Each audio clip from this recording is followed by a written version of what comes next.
Okay, let's get into it, friends. Journals, notebooks, the whole thing. Let's go. So if we haven't met before, hi, my name is Rebecca. I am a writer. I've been a screenwriter in the past. I'm working on my first novel right now. I am a filmmaker. I'm a painter. I do a lot of creative things, and I like to talk about it and I like to share about it. So hi, welcome. I'm so pleased that you are here. Happy New Year. This is my first video I have done since the year turned 2026.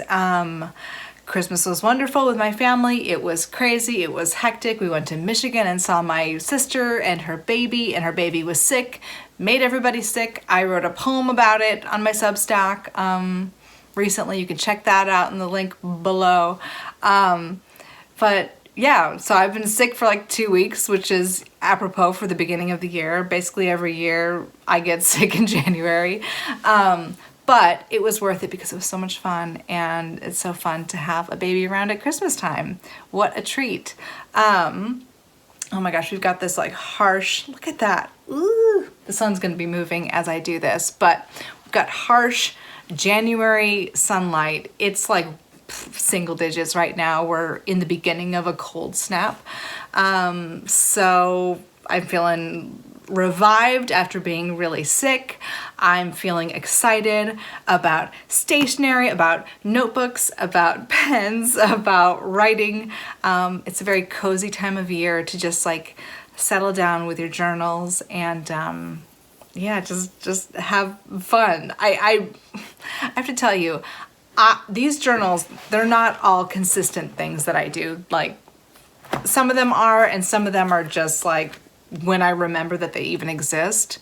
But I will say that an ongoing theme for me in my life, but of course again with these journals, is if I really like them, I do it more. If I really like the way that the journal looks, if I like the pens that I'm using, if I'm feeling really excited and inspired, I'm more into using these things.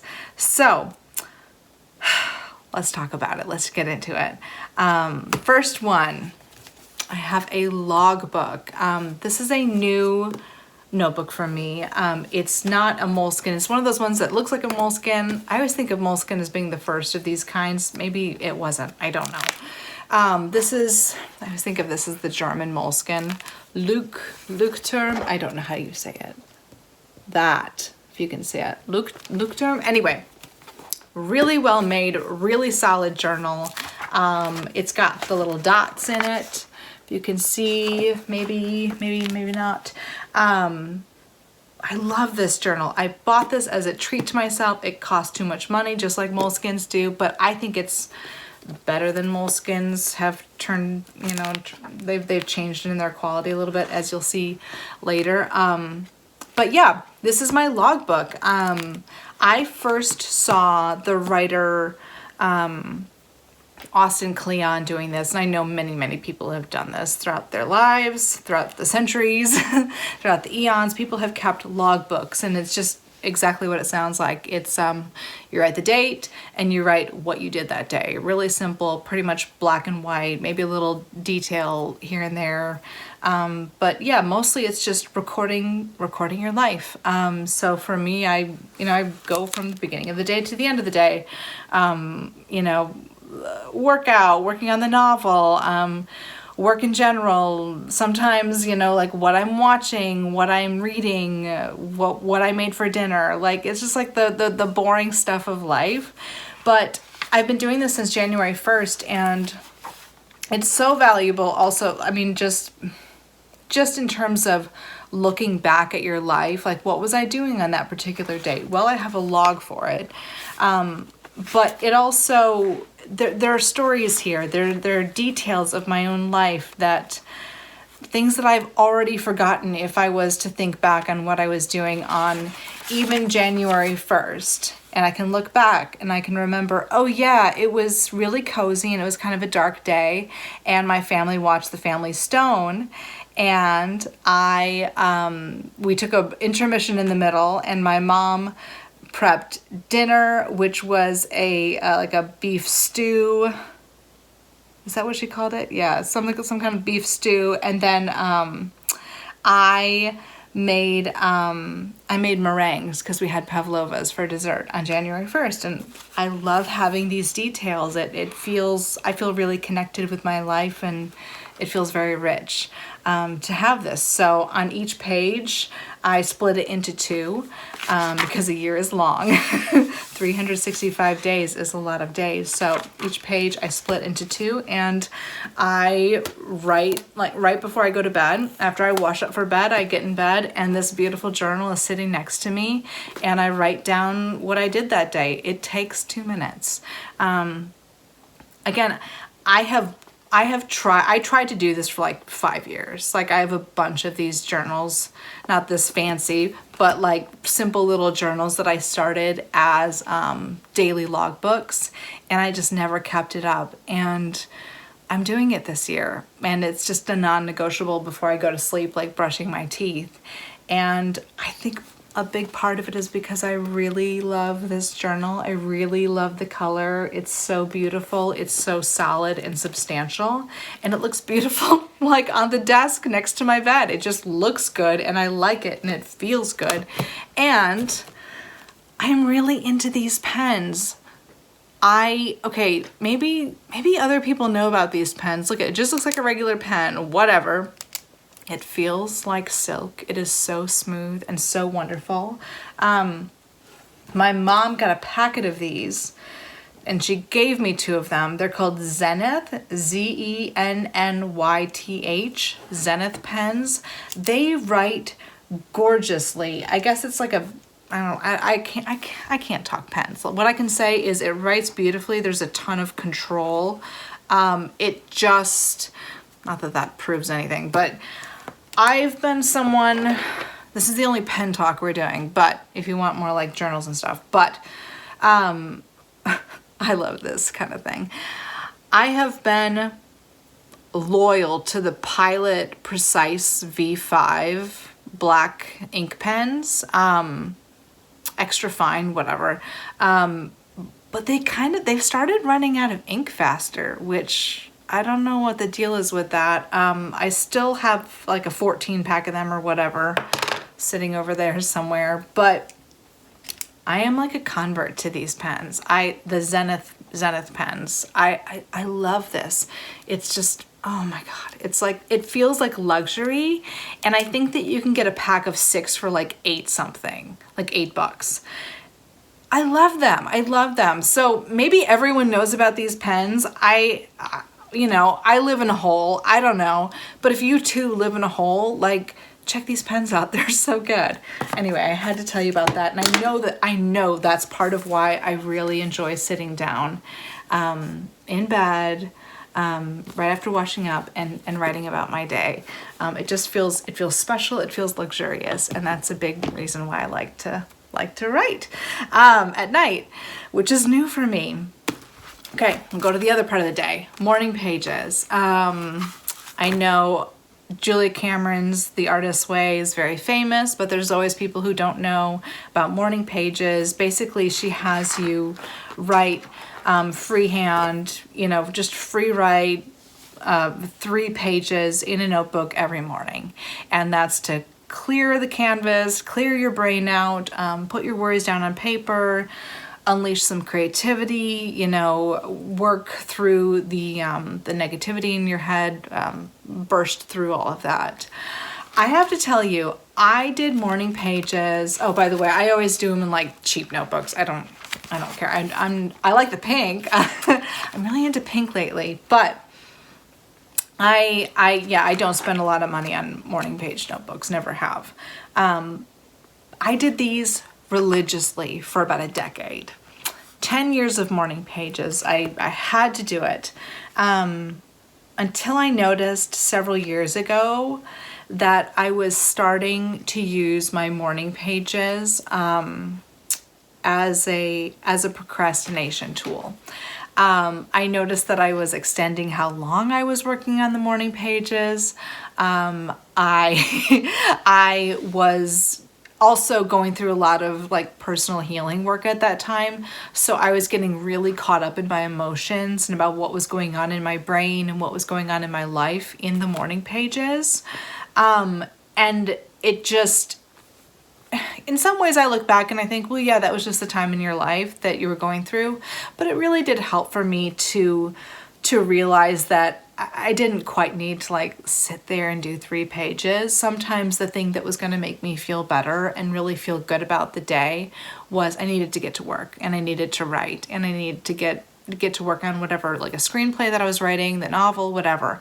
But that just ended up really helping me to recognize that there's a moment when I'm writing my morning pages that my brain is ready to work.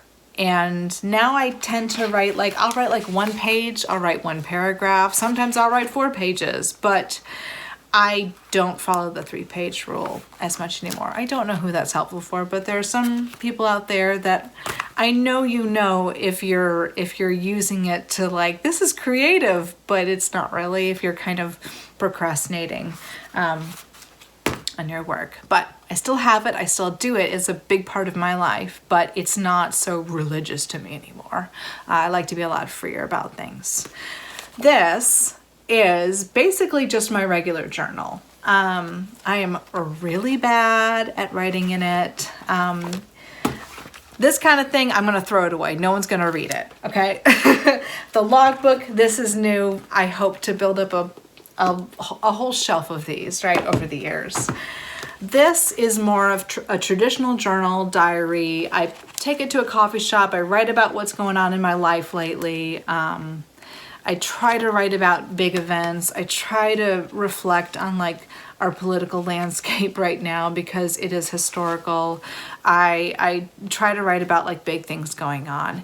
And because I know that this is the journal that I'll go back to reading in the future, but I'm not good at being regular about this. I would love to start working on it every morning if I could, or like every, a couple mornings a week.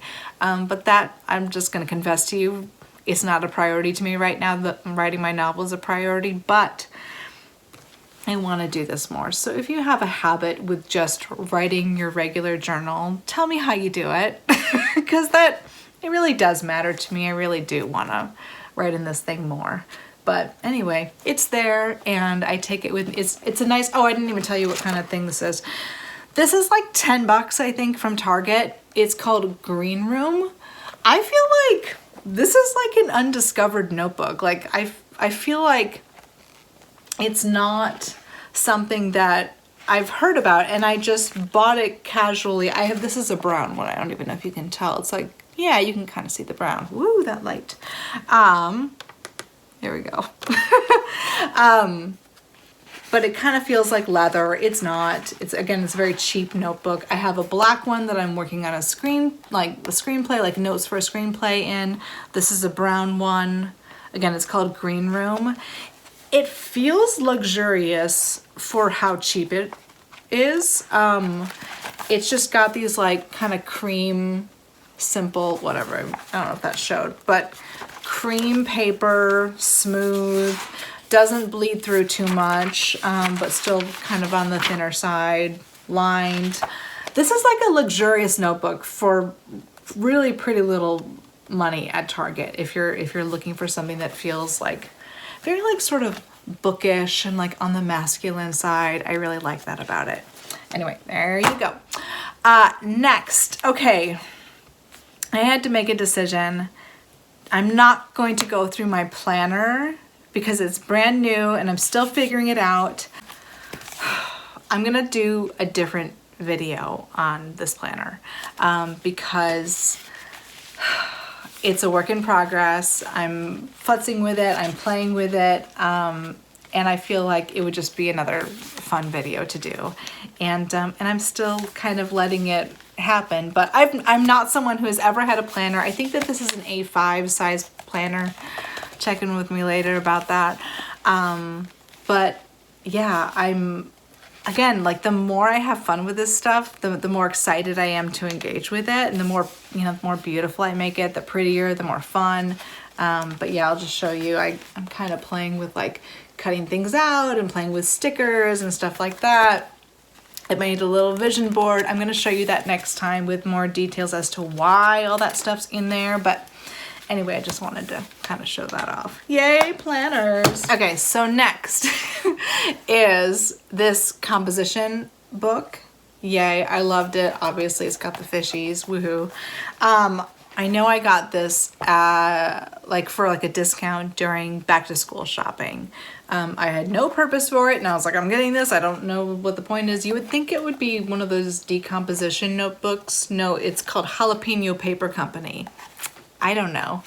But it's great. And it's got little jalapenos in there. Sure, why not? Good quality paper. Yeah, I love it. And I started using it this summer as a work journal. So I was trying to figure out how I was feeling about my novel, how I was feeling about painting, how I was feeling about doing YouTube, things like that. And I just used it to journal and to get excited about my work, just work in general. And it has evolved since then into becoming a journal where I track my work on my novel every morning. So I'll write down what time what time I'm starting and what tasks I'm doing, which sounds sort of more regimented than it really is. It's pretty basic. And right now I'm mostly just rereading scenes and taking notes, and I'm writing what I'm calling my Bible, which is just basically all of my notes for this thing are so scattered that it's really helpful to say, what year was this character born? What year did these characters get married? When did the facts happen? So that I have a Bible and I can't vary away from that while I'm writing, because when I have so many ideas about these people's backstories, it's really hard to go through the book and hunt down what I decided about them. I need a Bible. I need a place where everything is keyed in and we're good, and I know what the facts are. I know that I can't stray. So I'll write down I worked for an hour on the Bible and I read these scenes. That's what I'm doing this week. And then I'm going to start rewriting some of these scenes next week. So it helps me to just feel I put in my time that morning and I know what I did and I know what I need to do next. So that's really helpful to kind of write down, here's where I think, what I think would be good to work on tomorrow. I'm not always right, but it does help me dive back into it every day. So there you go. I have a whole work journal, and that's where I talk to the boss, who is myself. There you go. All right. These are all composition notebooks. They're all the same thing, but I feel like it's helpful to just show you how much I use these. So I don't know how I'm going to get into this, but have you heard of this thing? Have you heard of this thing called To Be Magnetic? If you've heard of To Be Magnetic, you know. If you haven't, you're going to be like, what the hell? But whatever, I'll just tell you about it. To Be Magnetic is a company started by this gal named Lacey Phillips, and she teaches manifestation techniques. Don't run away, okay? It's really interesting. I got into it in 2019, so I have been filling up journals of manifestation work since 2019. And essentially what it is, to be frank, is it's basically therapeutic work. It's work on inner child work, going through your childhood, figuring out where your limiting beliefs are, figuring out what makes you feel like the strongest version of yourself, the most magnetic version of yourself. If you find this interesting, I'm going to link below to it, because their work has very much so transformed my life. It's been essential work for me to step into myself, to release my how do I want to say this? Okay, I'm back. Phone ran out of space, had to go unload that.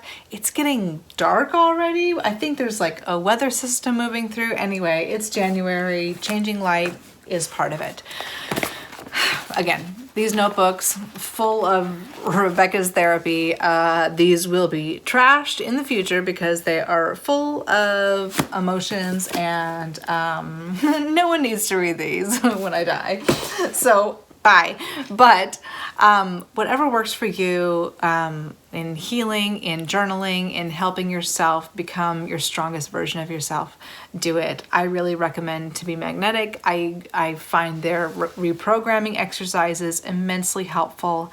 And I make it work for myself. As with anything, make it work for yourself. So there's that. Healing work. Yay, we got to do it.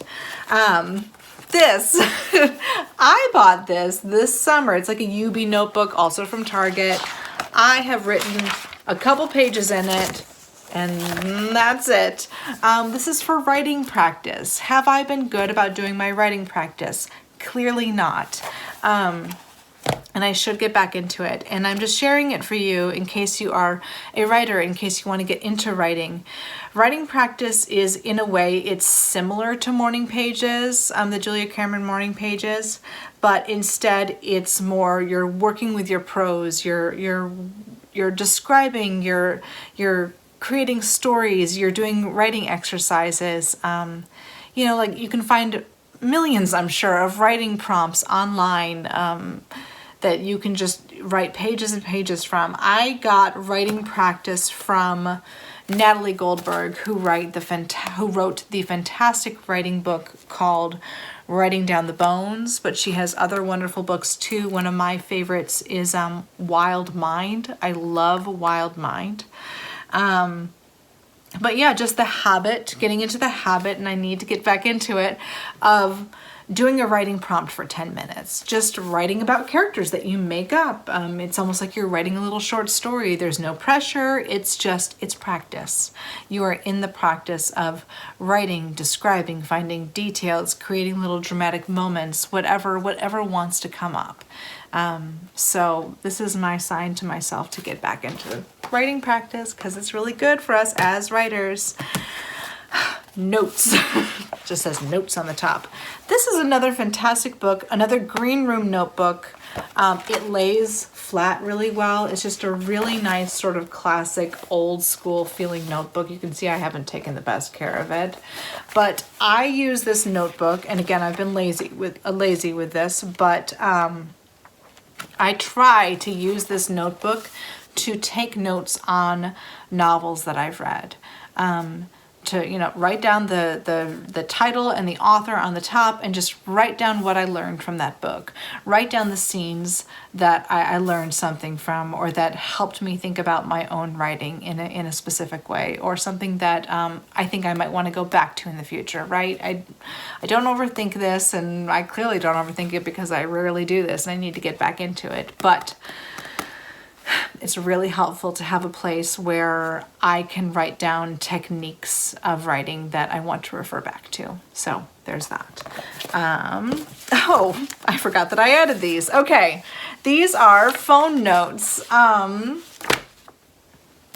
Is writing on your phone really writing? I say yes. I know that the writer Anne Lamott always talked about like keeping note cards on her, like a pen and some note cards when she goes on her walks. Well, I have my phone, and I text myself all day long. I text myself notes just for myself, like as if it's a journal in my texts. I literally named myself in my phone book Me, and I just text me all day long. But I also have tons and tons of notes for my novel. And right here, these packets, like I'll go through and be my own secretary, and I'll write out all of my notes from my text messages, and I'll try to organize them in terms of character and in terms of story arcs, wherever things kind of fit. and I'll print them out. And so this is phone note 6 and this is phone note 7, both of which I have to go through and highlight and organize. Where do all these notes go in this book? Yeah, it is so helpful to just text myself. I remember I heard once on a podcast, I heard Tim Ferriss talking about how things like an app for note taking just took too long to open. And I was like, yeah, whatever. And then I was using Evernote and I did get frustrated with how long it took for the app to open. And I was just like, I'm just texting myself. Who gives a shit? Like, I need to get this out of my head because it's leaving my head right now. So I have way too many texts to self. But especially when my hands went out this last year and I couldn't use my hands, it was so helpful to just voice note myself, voice text myself, all of my thoughts on my book. So I do a lot of writing just by walking around, just taking walks, living my life, and just randomly texting myself ideas. It's like those in-between moments are when a lot of the writing actually comes together. This light is crazy today. This is driving me nuts. I don't care. I'm keeping this. Phone notes, highly recommended. It's a perfect way to journal. This light is so crazy. Whatever. I love this little journal. My mom got this for me in Scotland. I bet you could actually buy it at Barnes & Noble. In fact, I think I saw something similar at Barnes & Noble, but don't tell my mom because she put it in her suitcase. Beautiful little journal covered with birds. It looks like I think they sell this at museums and galleries because it says museums and galleries at the back. I don't know, whatever. It's a beautiful little journal, and I have a subscription to Masterclass. You've seen Masterclass. I think Masterclass is fine. It's okay. But I'm taking Thomas Keller's Masterclass, and he has Masterclasses. The famous chef Thomas Keller, because I'm writing a novel about a chef, and I am not a chef, and it is really intimidating to write a book about. I'm just laughing at this light. It's just like so many different moods for this YouTube video. Whatever. 1 second. I'm gonna put the curtain back up. Ugh. Okay, and we're back. I swear to God, it's been like 5 days in this one video, 5 different moods. I'm writing a novel about a chef. I'm researching chefs and high-end cooking and fine dining, and it's super intimidating, so I'm learning. That's it. Next one. Oh, yeah. Okay, I bought myself this. I swear to God, I'm like buying everything at Target, but you know, I live in like small town Wisconsin, touristy area. Everything's closed except for Target. So I went down to Target and got a beautiful folder for myself. Every year, this wonderful woman, online teacher named Susannah Conway, puts out this basically like a wonderful PDF, journal pages, whatever, called Unravel Your Year. I've been doing this for over a decade now, and here it is. I printed it out. I just put tape over it to like laminate it.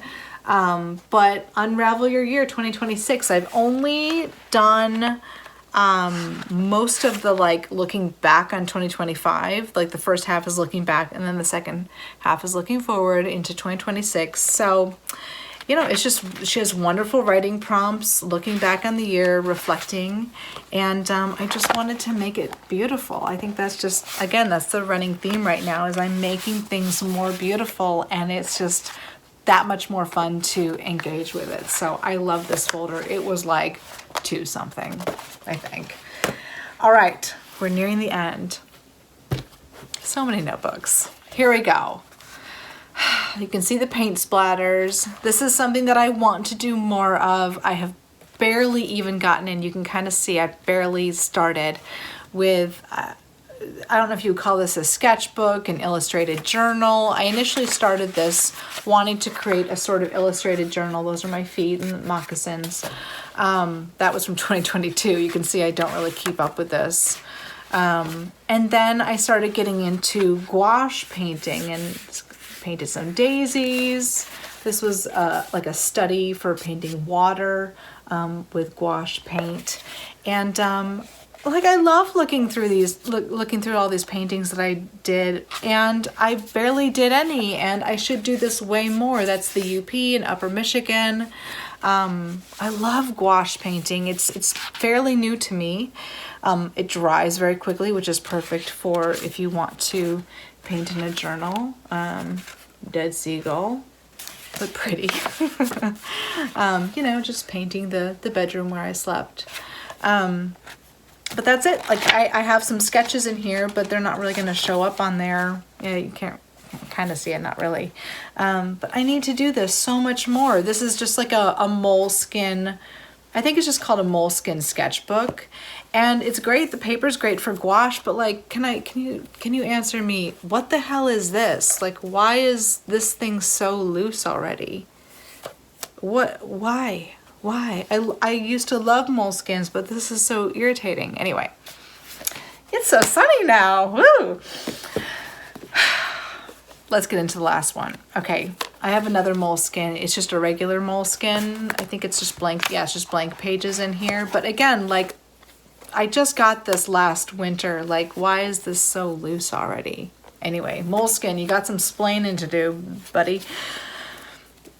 This is my poetry journal. I have another one. I'm looking at all my books. Over there is Periwinkle that I filled out, finished last year. And this is where I write poetry. Oftentimes it's pretty shitty poetry. Usually it's, you know, it's a lot of like in between, like, oh, that kind of wants to be a poem but isn't. Here's what I will say. And this is what we need to talk about before I finish this up. God, it's like a totally different day now. It was like a blizzard going through here. Whatever. Welcome, Wisconsin in the winter. I am not a poet. I love writing poems. I love the way that poems make me feel grounded in my life. I love all of these paintings in here. I can remember exactly where I was painting this. I have the same experience with writing poems. There is something about sitting in a moment and taking your time with what you are doing, taking your time with a painting, taking your time writing about a moment. And there is something about poetry that slows me down enough to feel my life. And it is so valuable to me. I love poetry. I admire poets. I don't really consider myself to be one. And yet, I also feel that everyone is an artist. Everyone is a poet. Everyone has things to say. And when I read and write poetry, my prose writing improves massively. And I feel, again, like I said, very connected to my life. So I gave myself one New Year's resolution, and that was I just wanted to write a poem a week. That's it. You know, I wanted to write approximately 50 poems in a year.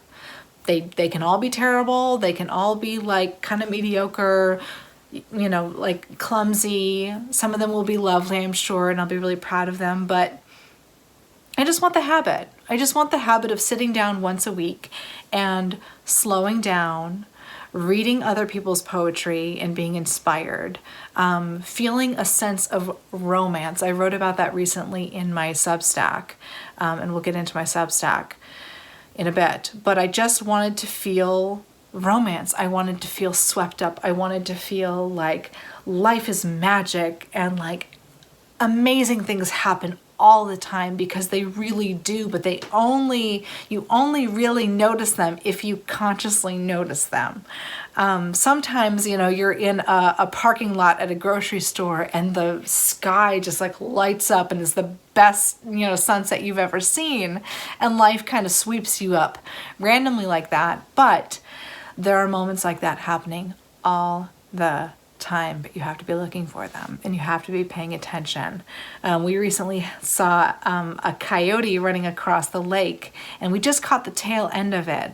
And it is this reminder, like, yeah, look at the ice. Look at the ice. There's animals traveling across the ice right now. But you have to be looking. You have to be out in the world looking out the window, whatever. And so for me, I want to be available to poetry. I want to be available to the poetry of living, of my own specific life.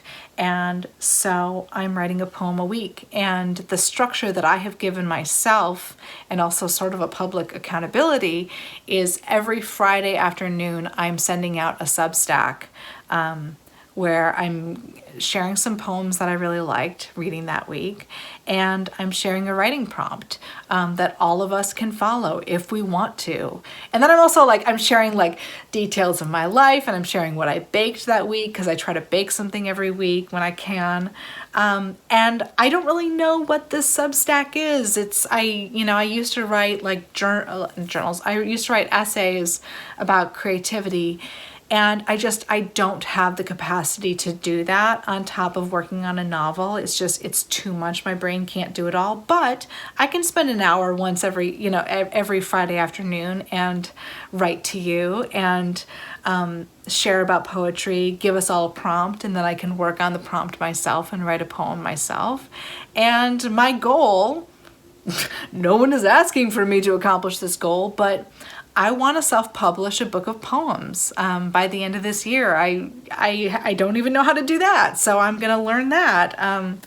So anyway, this is a goal of mine that doesn't serve my career really. It has nothing to do with anything. I just want to do it because I'm a human and I can, and it's fun to do crazy, random, new things. So that's what I'm doing, and I'm almost running out of power, so I've really got to stop chatting to you. This has been a long video. Thank you for being here.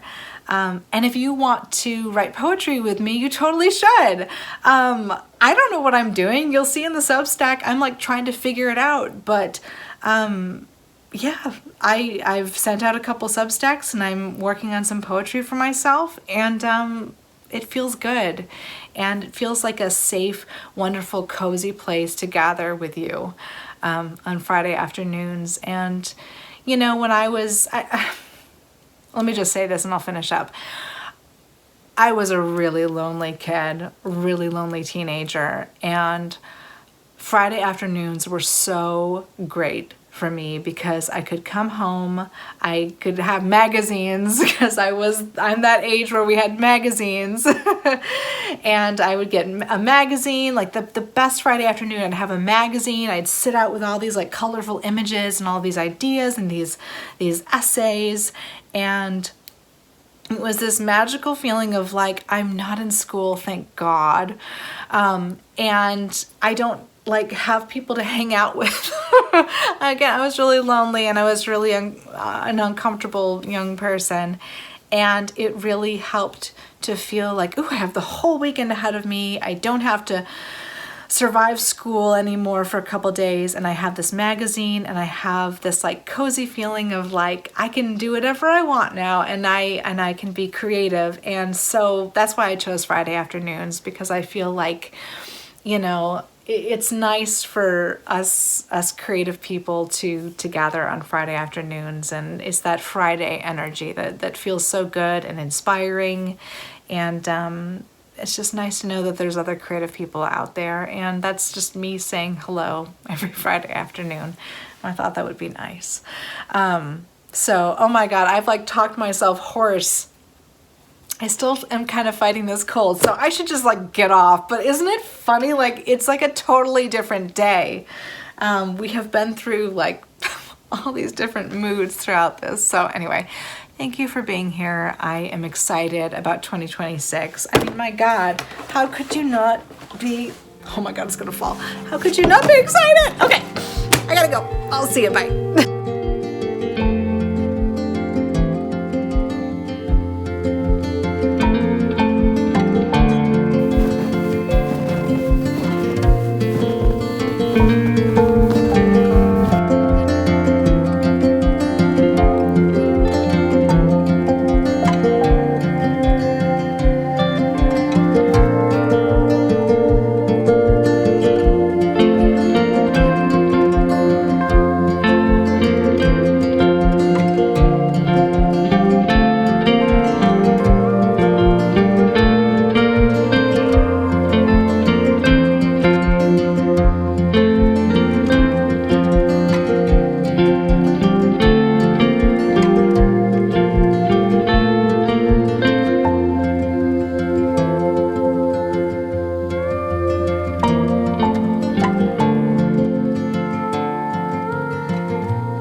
you.